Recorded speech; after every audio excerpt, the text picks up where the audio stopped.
Na wakile. Wakile ya. Egotewa. Yande. Magana tayona ki. Magana mai. Haya. Vipi ndugu yangu, si wewe Muislamu kama mimi, uwe Muislamu kama Yesu, uwe Muislamu kama Muhammad. Vipi? Hapo itakuwa kigumu. Nikuulize ndugu yangu, unasherehekea Christmas? Christmas. Maybe. Aliyesema usherehekee Christmas ni nani? Nikwambia maybe. Maybe labda, maana yake kweli labda. Kwa hiyo unasherehekea ama usherehekee? Jawabu. Ani hapo ni katika nasherehekea au unaiamini Biblia? Niamini Biblia. Biblia ikisema usherehekee Christmas utasherehekea? Hiyo ni Biblia. Ikisema utasherehekea? Sio kama utasherehekea. Wewe unaiamini Biblia? Mimi naiamini Biblia. Ukifuata Biblia utaenda kwa nani? Acha nikwambie. Unaniambia nini? Acha nikwambie tu. Nasikia. Nijo na mogusi. No, kama mogusi. Nijo na mogusi. Acha nikwambie, hata ukifuata Biblia. Haimaanishi. Tuko Muislamu na Mkristo. Haimaanishi. Kitu ambacho kinamaanisha matendo yako tu. Ndio ya maana kuuliza hivi, hayo matendo hayo. Matendo ambayo unasema wewe, si matendo ambayo yamefanywa na manabii? Na manabii. Sasa ninakuuliza hivi, unajua Yesu alisherehekea sikukuu gani? Sijui. Haujui. Na kama ukijua unafaa kufanya nini? Uisherehekee, si ndio? Yatakuwa ndio matendo ya nani? Ya Yesu nafuata. Na ukifuata matendo ya Yesu nenda kwa nani? Sikia ndugu tuelewane. Nakusikia. Mimi sitaki nipeleke haraka au nakupeleka pole pole. Sasa nakuuliza hivi. Unajua sikukuu ambayo unafaa kusherehekea ni sikukuu gani? Mimi sijui. Haujui Kwanza ukisherehekea Christmas ni X. Christmas ni siku ya kuashiriwa mfungwa gerezani. Ndio maana nikakwambia maybe. Kwa hivyo husherehekei. Haya, hebu Wakristo wangapi wanasherehekea Christmas hapa? Ndio waone. Hapa ameshakula kona hapa, hawapatikani. Alafu tukiondoka hapa atakuja anza kusema, unajua wale Waislamu dini ya majini. Unajua kuna pasta moja kule Nairobi, alikuwa Mkamba, alikuwa kihubiri mahali panaitwa Kajiado. Alikuwa akisema, wasikilizaji, mwaka wa 2012 nitaingia parliament kwa tiketi ya KANU. Alipata kura 3 peke yake. 3 peke yake. Unamjua Sawa. Si unamjua jina lake? Mimi simjui. Haumjui Haumjui pasa mwenye. Sasa hii ndio nini? Unajua lugha zingine wanaongea, unakuta mchungaji anaongea lugha lakini akiwa kanisani, akiwa nyumbani haongei. Sasa mchungaji akiwa anahubiri sema, Biblia inasema, lete chai. Sasa huyo mhubiri aende nyumbani kwake akute mke wake amwambia, you my wife, lete chai. Mke atakimbia na dirisha. Huyu jamaa atakunikula nini? Sasa ndugu yangu kanisani kuzuri sana. Sisi tulikuwa huko tukakimbia. Sasa sababu ya kukimbia atakupatia. Zamani tulikuwa makwaya master. Yule mchungaji sasa wakati mwingine sisi ndio makwaya master tunaimbisha nini? Ule wimbo. Ni ile biti, tunajua biti.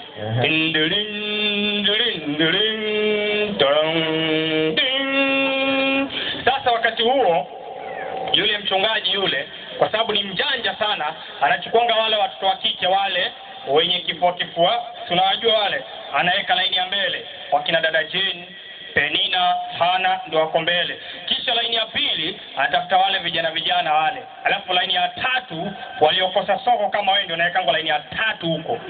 Sasa anaanza kuambia dada Jane, brother Peter, tweke biti.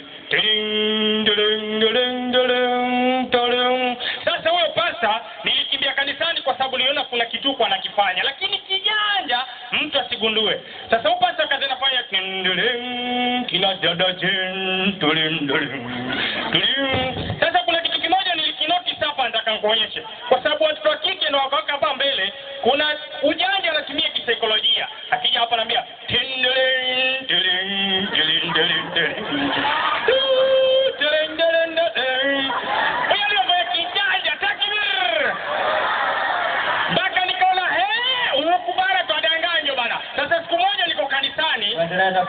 siku moja sana kwa namalizia sasa. Sasa siku moja nilikuwa kanisani, ikawa ni wakati wa crusade, tumeweka crusade nje kama vile hivi. Kwenye crusade huwa tunaweka jukwaa ndefu imefika mpaka hapo. Sasa yule msichana mmoja akasimama atoa shuhuda. Sasa anakuja, ana viatu vile inaitwa vile viko juu vile. Akitembea zalia. Wazijua akapanda juu kwenye jukwaa. Kavaa miniskati, urefu ni juu ya mapaja hapa. Na miniskati maneno mangapi kama ulivyoambiwa? Mini si kati. Maana yake mini fupi, si angalia, kati palipokatwa. Sasa huyo msichana amesimama juu, anaanza kuhubiri watu. Haleluya. Watasema amen. Ngoja nimalizia sasa, namalizia, ndio namalizia nijibu swali lako. Nasema haleluya, amen. Bwana Yesu asifiwe. Sasa anaanza uongo sasa. Siku moja nilikuwa nikitoka Kawangware nikiona maimaa hiyo. Sema si haleluya. Siku hiyo nikaingia ndani ya gari, nikaona kunguru wa rangi ya blue anakuja. Kutoka siku hiyo mimi nikaokoka, natembea na Yesu, nalala na Yesu, naamka na Yesu. Munafiki analala na Yesu. Mume wake analala nani huyu? Sasa ikawa ni wakati wa wimbo. Anaanza kuimba sasa. Kuna makofi, haleluya, kuna makofi ya ajabu, haleluya, kuna mateke. Wewe kijana, amekupigia 90 degrees, wewe utaangalia mitaa ya Likoni, mitaa ya Kiwerera, ama mitaa ya Majengo Mapya? Takbir! Ikawa mchungaji pale akaanza kubadilisha mada. The Bible says, kumbe anaposa mitambo vile. Anajifanya kwa sadaka kumbe. Sasa kaka. Unasemaje wa Muislamu leo? Mimi sitakwambia. Waachane na haya mambo. Yaani kwambie. Sitakuwa Muislamu. Kwa nini? Uislamu. Ni sawa kwa kuwa Muislamu. Ni sawa na kuwa Mkristo. Naona. Tunaambiwa kwamba kile imani. Kwa hivyo kwa Muislamu na kwa Mkristo ni sawa. Kile imani uko nayo. Mtu asikudingishe. Hata ukikia mapepo ya kuma kutoka upande huu, simama na hiyo imani yako. Kweli kabisa. Tumuulize Yesu, wewe Yesu, kaka yetu asimame na imani hiyo mabadilishe. Yesu anasema piga 24 Mathayo. Yesu anatoa jawabu. Sasa hivi. Inasemaje? Kitabu cha Mathayo. Twende 24. Kwa maana. Sasa Yesu anasema kwa maana. Watatokea. Akina nani? Watatokea. Akina nani? Wakristo. Kristo wa uongo. Mpe. Anayo. Kaka, Yesu anasema atatokea Wakristo wa? Hapo andiko kwanza tupate heshima andiko. Yesu anasema atatokea Wakristo wa? Tumalize andiko basi tuliheshimu andiko. Nimesema ni sawa. Ile andiko lasema watatokea Wakristo wa? Ni sawa. Wa uongo lakini ni sawa. Wewe ni Mkristo wa? Wacha nikae wa uongo. Kwa hivyo ni wa? Takbir! Nikwambie ndugu. Haya sema. Nikwambie. Wewe sio Mungu na nijua ni uongo. Sawa? Peke yake iwajua. Biblia imesema Wakristo wote ni wa nini? Biblia imesema Wakristo wote ni wa? Hata na kuuliza hivi. Sia ndugu. Mungu yajua, mwanadamu ajui. Ni Mungu yajua mwenyewe. Na kuuliza hivi, uko na andiko lolote linasema kwamba ni Mkristo wa kweli? Uko nalo? Ni Mungu yajua, nimekwambia ni Mungu yajua. Basi wewe mwanadamu nami ni mwanadamu, Mungu yajua tumeungwa na Mungu. Ili tumalize kwamba mimi ni muongo. Ni Mungu yake yajua. Lakini Biblia imesema tutatokea Wakristo wa? Hata ikiwa wa uongo, ni Mungu yajua. Wewe ni Mkristo wa? Sasa ndugu yangu, ndio wa uongo. Haya leo jioni. Wani wa kweli sawa. Mimi si Mkristo, mimi ni Muislamu. Tumalize ndugu yangu kwa sababu mjadala mrefu na tunaona leo tunataka tuangushe watu wawili watatu kwa majini. Ndugu yangu, leo jioni ukienda kulala, utalala kwa ajili ya nani? Ya Yesu. Si ndio? Haya 15, 18 wa Korintho wa kwanza tumalize Wakristo tuwasilimishe wote. Kama kuna Mkristo akusilimu aje asilimu hapa. Kusilimu ni bure. Zamani tulikuwa Kristo huko ningekupatia kisa wewe ungeshtuka sasa hivi. Zamani tulikuwa na kutapeli watu. The Bible says uongo mtupu. Inasema ndio kitabu cha Wakorintho wa kwanza 15:18 inasema ndio na hapo wao nao. Yesu anasema na hapo na wao waliolala. Waliofanyaje? Waliolala katika nani? Katika Kristo. Wamefanyaje? Maskini. Wamepotea. Wamepotea. Yesu anasema alilala katika Kristo afanye nini?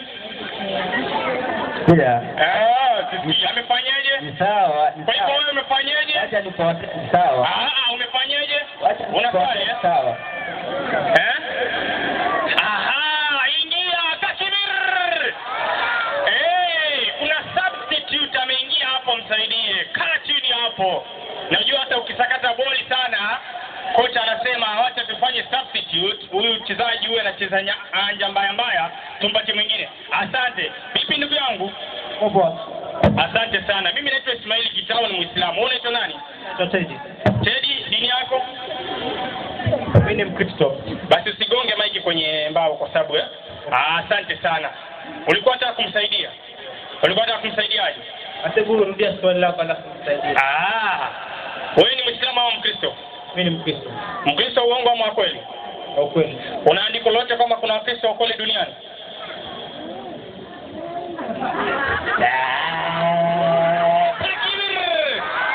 Ameanza kuona na mdomo. Kule nje alikuwa na kiti kibaridi, akiingia ndani mikirumo kwa kimoto. Una andiko? Andiko lipo. Toa andiko. Waislamu umesikia amesema ana andiko kwenye Biblia kuna Kristo wa kweli. Toa. Swali hilo.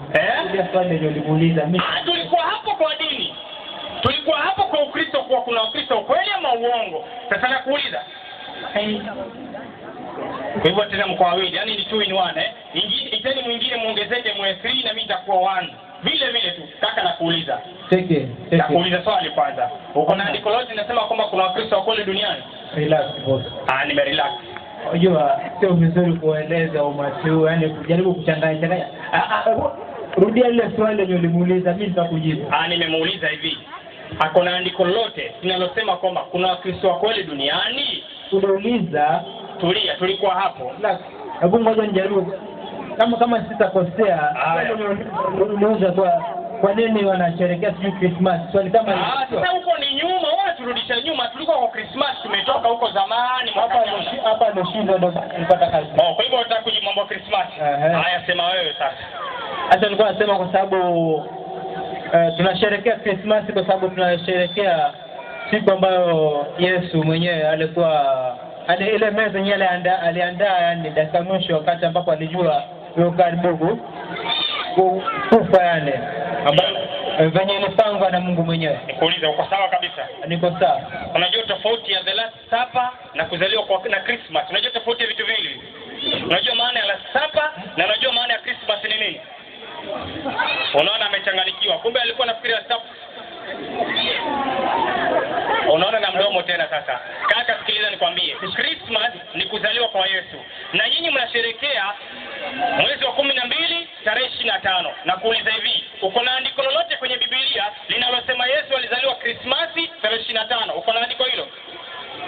Kwenye Biblia nzima. Hata kama kwenye Biblia hauna, kwenye Qur'ani chukua. Pia kwenye Qur'ani kama hakuna, kwenye katiba mpya pia nipatie. Ndaamini. Pia kwenye katiba ukosa nipe, hata kwenye Taifa Leo ndaamini. Nipe andiko. Pia kwenye Taifa Leo ukikosa, hata nipe kwenye kamusi pia. Unalo? Kama hakuna, sasa unaona huyu, wewe ndio mweupe hasa, afadhali huyu sasa. Huyu kidogo alikuwa na kitu. Sasa wewe ndio nikujibu si sasa. 52:31 Yeremia. Nikwambia unasherehekea kitu gani? Nikaiona. Hasa ikawa katika mwaka wa 37. Sasa msikilize nyinyi na Wakristo wenzenu wanaosherehekea Krismasi. Hata ikawa mwaka wa 37, wakuhamishwa kwake Yehoyakini. Wakuhamishwa kwake Yehoyakini, mfalme wa Yuda.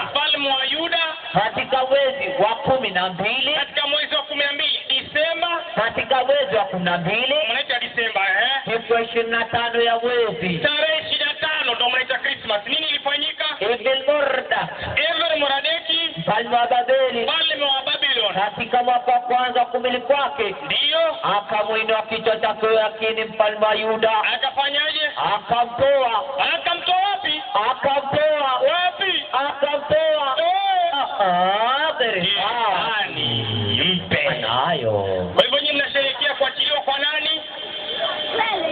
Kwa jambazi. Na ukimwona mtu anasherehekea kuachiliwa kwa jambazi, hata ni nani? Kwa hivyo nyinyi ni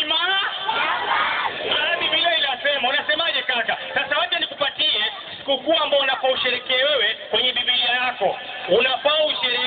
nukuu hii 9:5 Hosea. Amosi 9:5 Hosea. Inasemaje? Inasema nini? Mtafanya nini? Sasa Mungu anakuuliza swali wewe, mtafanya nini Katika siku ya mkutano. Mkutano gani? Mkutano wa Idi. Mkutano gani? Wa Idi. Anayo. Soma Biblia mwenyewe, mpe ajisomee. Anasema amini, mpe ajisomee. Biblia inasema usherehekee siku gani? Jisomee mwenyewe. 9:5 hiyo. Na ni Biblia hiyo, sio Qur'ani. Maiki imekuwa moto. Wale haizungumzi ama ina scratch au microphone? Ni mdomo ina scratch. Mdomo ina scratch Takbir! Kila Muislamu kunje ngumi. Tikisa mara ya kwanza, mara ya pili, mara ya tatu, takbir! Ndio tushauzika Ukristo namna hivyo.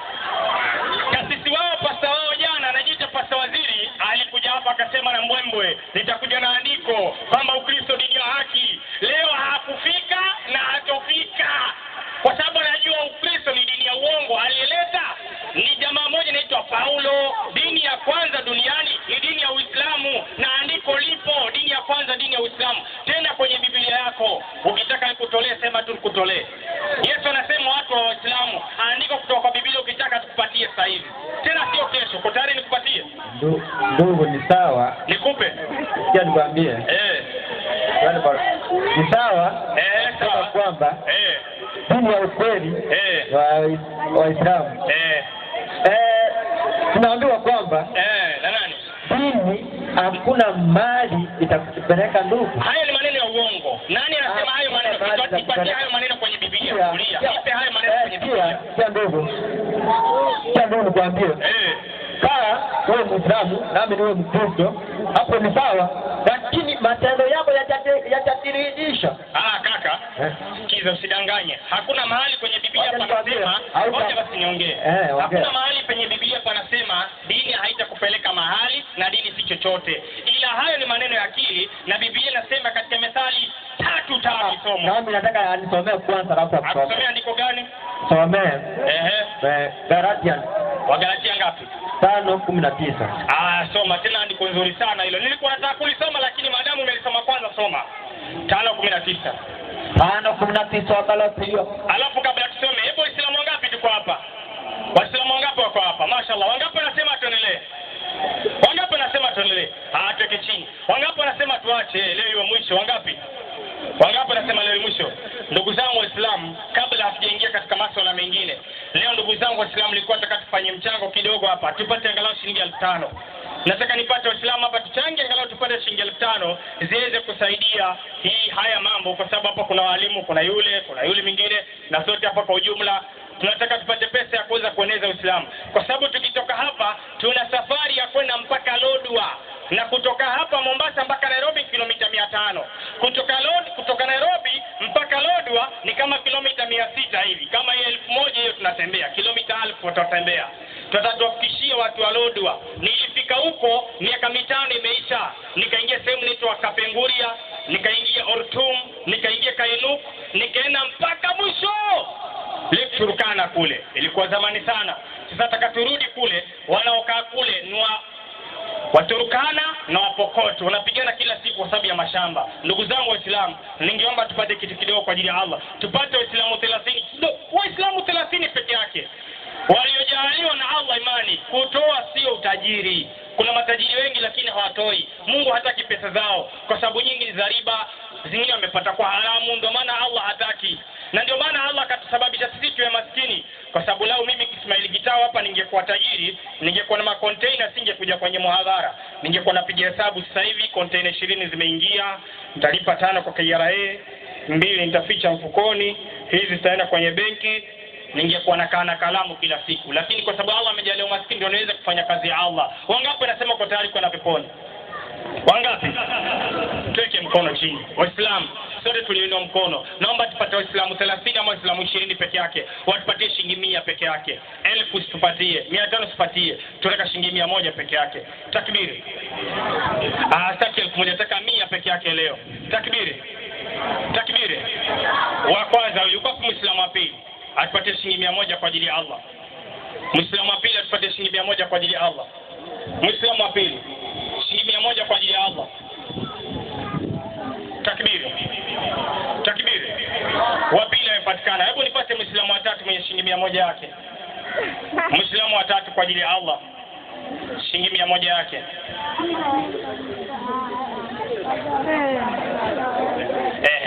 Watatu, wanne. Hebu tulete Waislamu. Alafu Waislamu tulete, kama una 50 pia lete ili tuweze kuangalia wakati kwa sababu ya wakati. Alafu kesho tiba inaendelea. Kama una 50 pia lete Muislamu.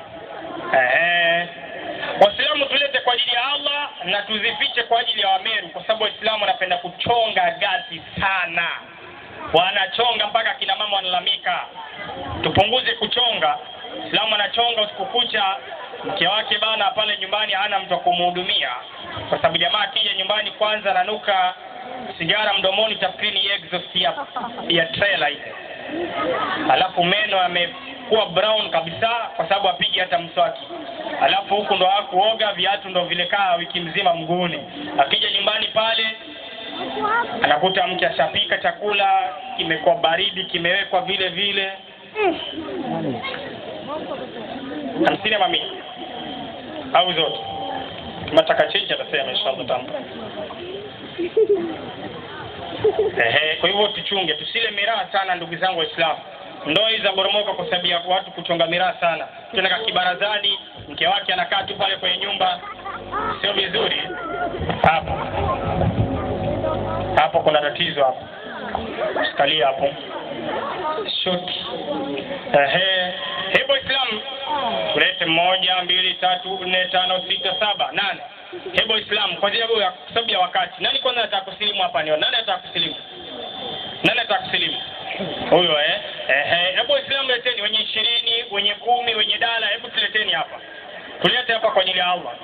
Wenye 20, wenye 10, wenye dala, wenye ngapi? Hebu tulete hapa kwa ajili ya Allah. Wenye 50, wenye 100, wenye ngapi? Tulete hapa kwa ajili ya Allah Islam. Kile ulicho nacho.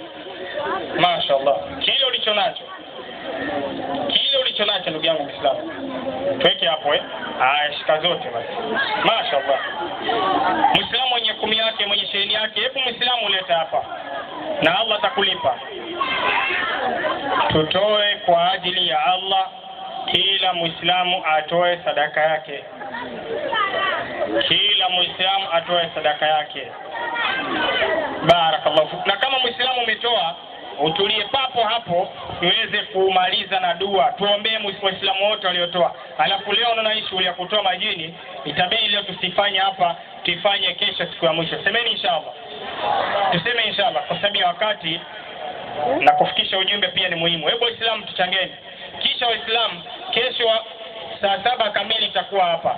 Tutawapigia mapasta wa Likoni, tutawapigia Lai, tutawapigia nani, mapasta wote wa Likoni nzima. Tunaenda kuwatafuta leo na masimu. Tuambie waje watetee Ukristo hapa. Tunataka wale wakubwa waje hapa. Hataki hao wadogo. Hawa hawajui lolote. Sasa wewe unamuuliza, "Unajua Kristo?" Anaweza kukwambia, "Unajua Yesu alikaa kwenye meza." Ili it was the last supper kakaangu. Yaani hata ulikuwa hujui. Nimekupa leo mapito kama ulikuwa huna. Waislamu tulelee kuleta kwa ajili ya Allah. Tuleteni. Waislamu tushaleta wote hapa kweli? Na Waislamu wagumu. Waislamu wanatisha kama njaa.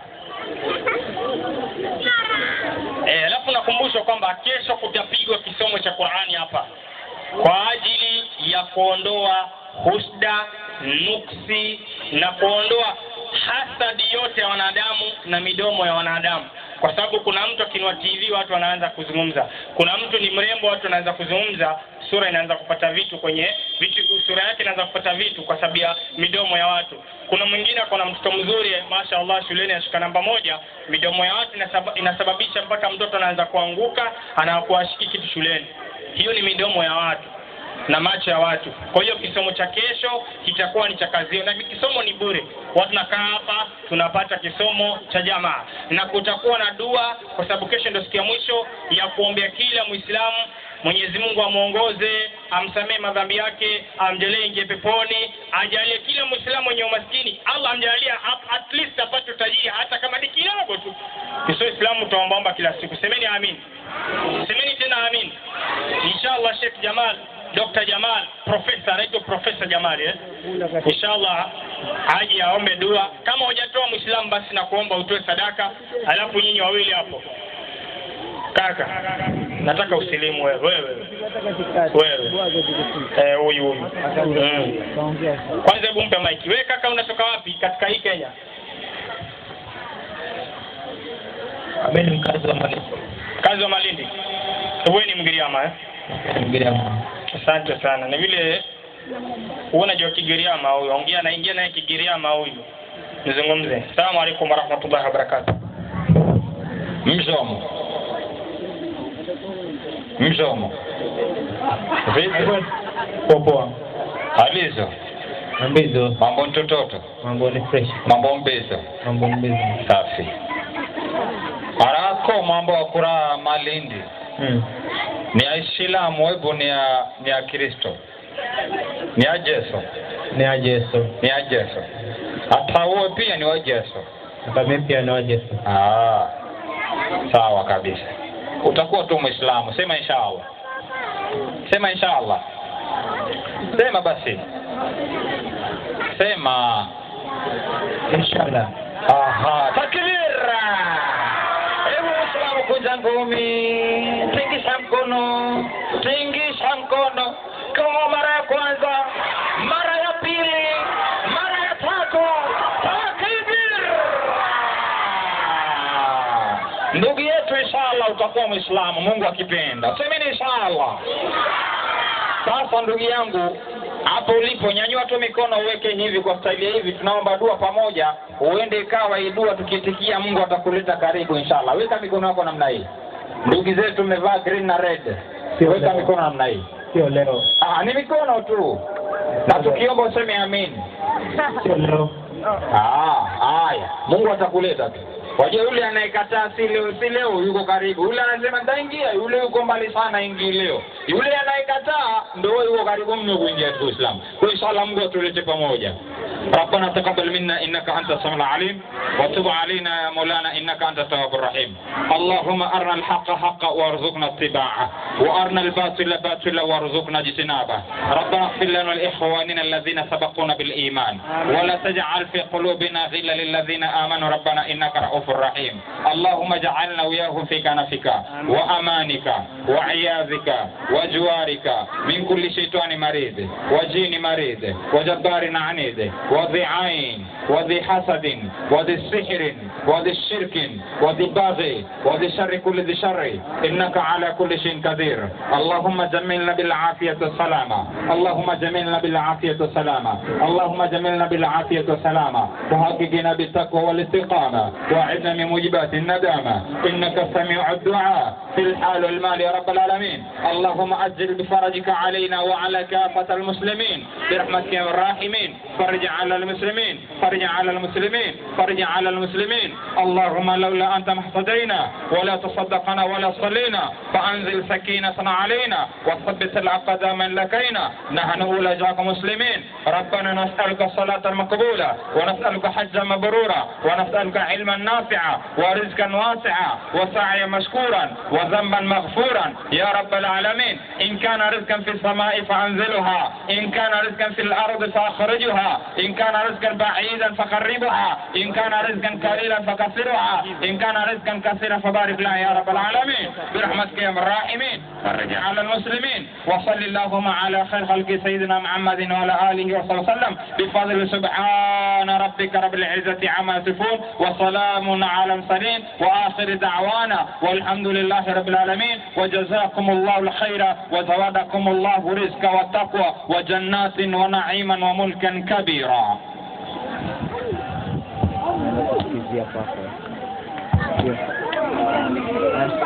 Hawezi kusikia maneno.